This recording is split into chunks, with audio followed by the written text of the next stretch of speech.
Don't look at me. That She's camera not. would not be Baby, on. it's not on. It's not on you at all. Audition. Okay, hi. We're three LDS women. We're in Utah. We're in our mid-40s and a little older. And we are now starting on our dating life. And we're trying to understand what it is that we're trying to accomplish. We want to be successful in this now, in our age, and now in this next marriage. So a couple of the questions that we started asking was ourselves and dating techniques and what it is that we want to incorporate in our lives and how to do this dating scene.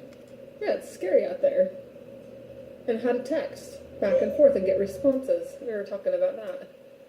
Right? And what to do. It's like you guys all help each other. You bounce things off of each other, which is really nice to have friends to do that.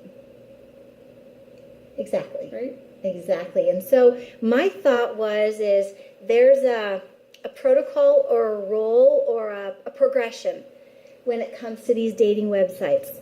First of all, I really like them. That's my personal opinion. I'm on 2 of them.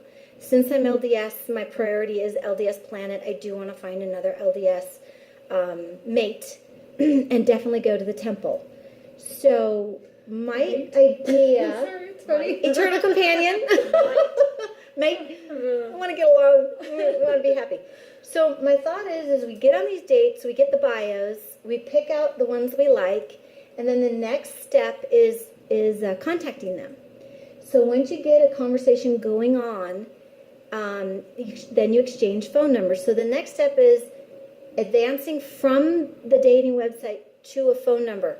So then it's texting, and you can text for a little while, but at some point, and I would suggest it be early, move into conversing on the telephone. Once you start conversing on the telephone... What point do you decide to converse on the telephone? Yes. At what point, when do you know to do that? My personal opinion is I think a month is too long of texting. Mm-hmm. I think 2 weeks is too long, but you have to judge that for yourself. Or too long? Oh, 2 weeks is too long. I think 2 weeks is too long. I think 1 week or 2 weeks is the right time to get the texting going and then jump right into the phone call. So you're texting with your phones, not on the websites, right? Right, you've advanced from the website. Once you've got each other's phone numbers, and you really like these people and you're attracted to this person, then leave the dating website and go just with your phone. Do you do that, Elizabeth? Do you like that? Yes. That's what you do? You think the same way? Yes. Yes. Good to know. Yeah, so you go chatting, and then you're there, and then once you get to the phone call, then either he's ready to set up a date with you or you be ready to set up the date. You don't have to plan the date. You just, my thought is okay, when are we going to meet? When would you like to see me? And so then you go to that, and then you go to meet each other, and that would be the progress of the date. Hmm.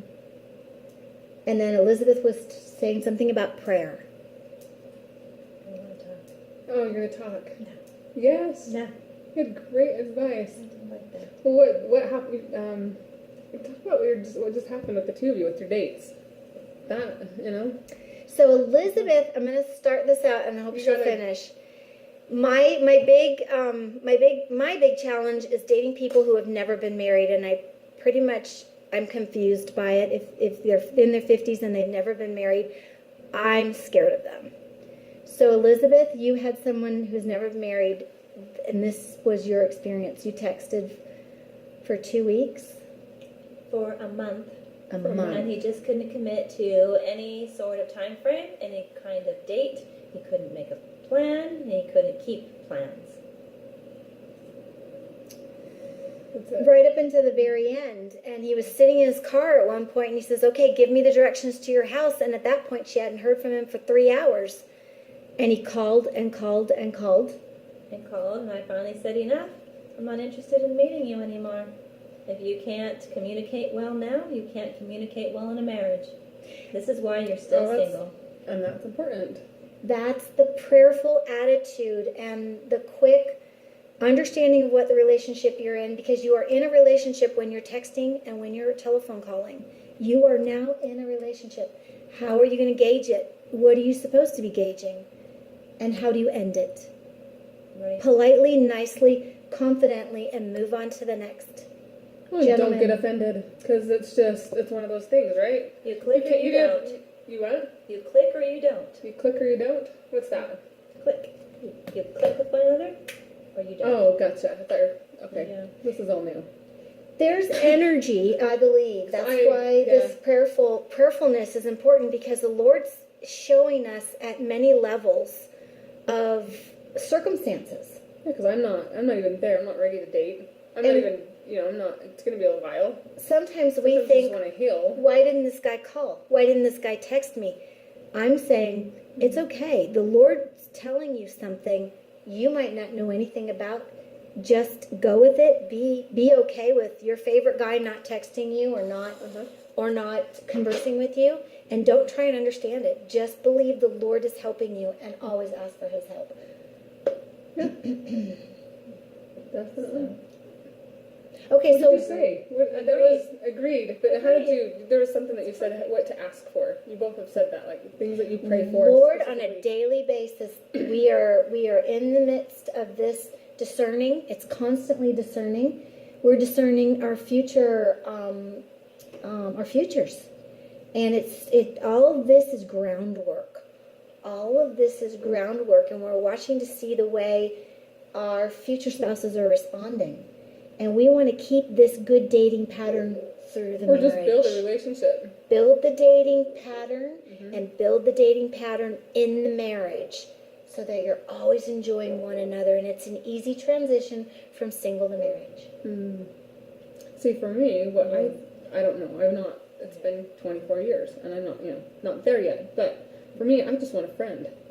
I don't necessarily know that I want to date. I'd like to meet people, but I just want a friend and work, work towards that later.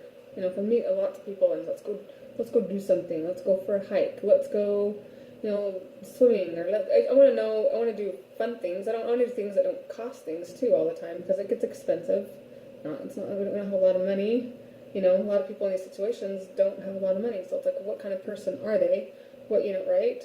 And then what kind of, put them in different circumstances and things like that. Make them your friends and see kind of if this could be a good friendship or not, and have lots of different friends and see what they are. Because if you go in a dating situation, there's too much pressure. Lots of pressure, and so it's like, why? I don't want that pressure.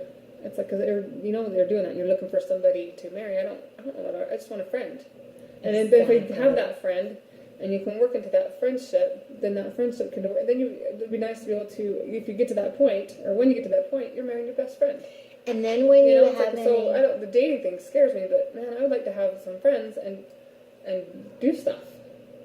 Exactly, because when you get into You can really get to know people when they're your friends, or if you go for a hike, or you go like on a, I don't know, go to Moab, or whatever it is that you like to do, get in different situations, you can see what their personality is like, what they're truly like. Exactly. Don't you think? Yes, because it's important, because I didn't know, I can't pick out a pessimist. Mm-hmm.